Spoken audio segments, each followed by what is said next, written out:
បាទសូមគោរពជំរាបសួរពុកម៉ែបងប្អូនដែលកំពុងតាមដានទស្សនាវីដេអូឆានែលគ្រូថ្នាំខ្មែរថ្ងៃនេះខ្ញុំមានវីដេអូមួយទៀតមកបង្ហាញជូនពុកម៉ែបងប្អូនអំពីថ្នាំខ្មែរបុរាណមួយទៀតបាទនេះហៅថាដើមសបុកជៀសបាទខាងមុខហ្នឹងបាទ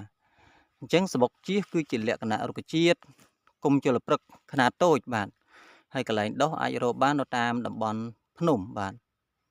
ព្រៃល្បោះបាទពុកម៉ែបងប្អូនតាមតំបន់ភ្នំតាមព្រៃល្បោះហើយប្រសិទ្ធភាពនៃដើមសបុកគៀសនេះយើងអាចយកមកធ្វើជាថ្នាំព្យាបាលរដូងបាតបាទសម្រាប់ពុកម៉ែបងប្អូនដែលមានបញ្ហាកើតជំងឺរដូងបាតអាចយកដើមសបុកគៀសហ្នឹងមកដាំទឹកស្ងោរហូប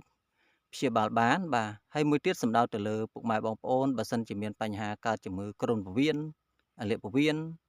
ក៏ដូចជារលាកបំពង់កបាទអញ្ចឹងពុកម៉ែបងប្អូនអាចយកដើមសបុកគៀសហ្នឹងទៅប្រើបានដូចគ្នាដែរបាទគ្រាន់តែចង់បញ្ជាក់ជូនពុកម៉ែបងប្អូនថាមានរសជាតិល្វីងបន្តិចបាទដើមសបុកគៀសហ្នឹងបាទហើយអាចយកបានទាំងដើមទាំងស្លឹកទាំងឫសបាទស្រួលបាទពុកម៉ែបងប្អូនស្រួលរស់បាទបើថាយកឫសពិបាកតែបើសិនជាយកទាំងអស់ចឹងគឺស្រួលណាស់បាទហើយប្រកាយគួរសមដែរបាទហើយហូបទៅឆាប់ត្រជាក់សាច់បើសិនជាពុកម៉ែបងប្អូនកើតបញ្ហា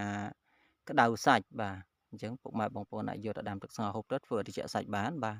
ហើយបើសិនជាពុកម៉ែបងប្អូនរវល់ច្រើនមិនបានរកដោយខ្លួនឯងអាចតាក់ទងបានមកលេខទូរស័ព្ទរបស់ខ្ញុំតាមរយៈលេខ097 31 13 និង046 069 30 21 88 ឬក៏អាចចូលមកកាន់ Facebook ឆៃលៀងឆៃលីនិង Page គ្រូសេងថ្នាំឆ្នាំងឬក៏អាចតាក់ទងបានតាម Telegram តាមរយៈលេខ097